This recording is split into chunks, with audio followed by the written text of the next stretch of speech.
To cork or not to cork? That is the question.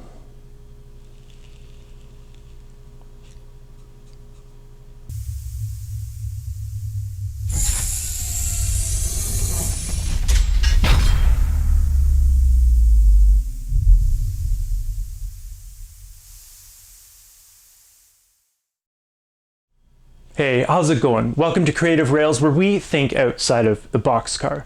Now, I must apologize. I know that was pretty weird, but it actually is a really good question. And I'm seeing it come up a lot, more and more on online forums and stuff like that. But the question is, do I use cork? So if you're new here, you're in the right place. It's a great question. As I said, do we use cork or not? And that's what I'm talking about right here. But we're also going to talk about other kinds of road beds. So I mean, like anything like the foams, stuff like that. Woodland Scenics makes a nice product. So what's the deal with cork? I'm seeing answers all over the place. Yes, you got to do it. You got to put it everywhere. Would never not use it. So here I am. I've been a model railroader for over 20 years. This is my third layout that I'm building. And I must tell you, my first two layouts had cork everywhere. All the track, all sidings, all everything. I'm a little bit surprised. A lot of people haven't noticed, but a couple people have. They haven't noticed that this layout doesn't have cork. But now you're probably wondering, well, what are you doing? You do have cork, right? Why would I have this if I'm not using cork? Well, I am. Okay, are you confused yet? All right, let's go into it. Let's start from the beginning. What is the point of cork? What was it invented for? Really, at the end of the day, it was invented for two things. The first is sound isolation. The second, roadbed. So let's jump into the first subject, sound isolation. So where do we start with this? The big question is, sound from what? What do you want to isolate for sound? Well, basically, long story short, I call it the train whoosh. You'll notice if you have a long passenger train or long freight train and you're going really fast, you'll notice kind of like a going around. It kind of dampens down that sound. It also dampens down unwanted engine noise and vibration. But where this really comes from is back in the day where you would gauge a really good railroad. A good railroad from a not so good railroad would be the sound.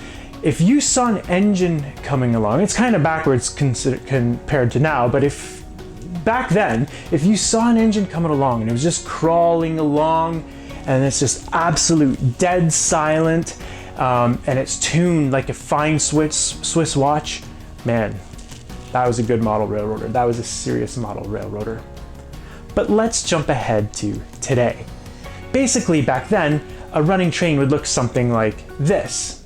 This was the ultimate goal. Silence.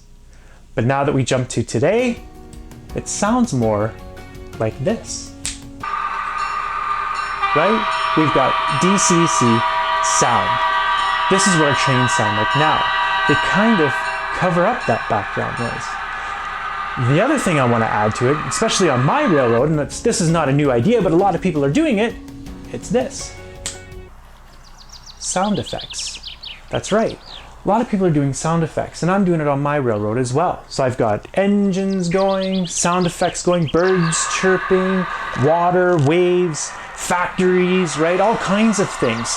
So to be honest, I'm actually encouraging a little bit of train sound, to be completely honest. I actually enjoy it a little bit.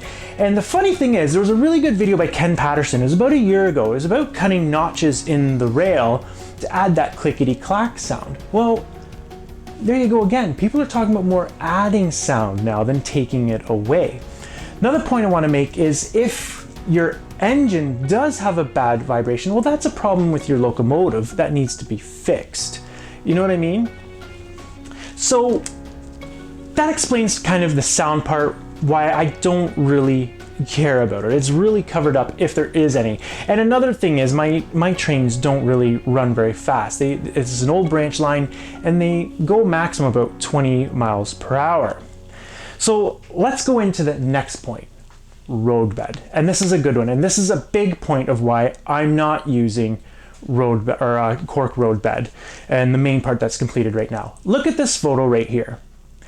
I've based Chesley on my model railroad basically on this photograph. I want it to look similar to this. And if you look at that cow loading chute pen, you can actually see the chute sloping down towards the track. You can't really see a roadbed at all. I wanted to mimic this. Now the other thing is I have buried tracks in the factory. In the one factory, I have station platforms. I have a platform for a factory, stuff like that. So if I did use cork, I'd have to build up everything another 1/4 inch, basically this thickness here, just to get up to that height and then go from there. It just seemed pointless to me. So now you're gonna ask, okay, so where are you using cork? Well, look at this photograph here. As you go more north, you do see the roadbed. It does show up. So what I'm doing from the helix on, I'm using this stuff here, your everyday cork, to simulate that roadbed. So to put all of this together, basically, when it comes to sound, I don't care about sound. I've got DCC sound on all my locomotives, or will have it on all my locomotives, and I have sound effects running, and I actually like a little bit of train noise. That's just the way it is. Where I am using it, the cork, I'm using it just to simulate the roadbed. That is the point of it, what I'm using it for. I want to basically highlight the roadbed. So, to answer the question, should or shouldn't you use roadbed? Well, that's up to you. My advice is, if you don't care about a little bit of extra train noise, go to what the prototype does, the prototype in your area, and also what area you model. That could have a big part of it too. I find roadbeds now are a lot heavier and thicker like this, and in the olden days they weren't. They were more compacted down. But really, at the end of the day, the answer is it's your railroad. It's your decision. You do what you want. Just do a little bit of research, and like I said, you've come to the right place. That's my take on it. So that is that, folks. What do you think? Do you think I could be a professional Shakespeare actor? Okay, yeah, don't worry. I'm not gonna quit my day job. With that, stay creative. Happy model railroading. We'll see you on the next one. Take care. Bye-bye.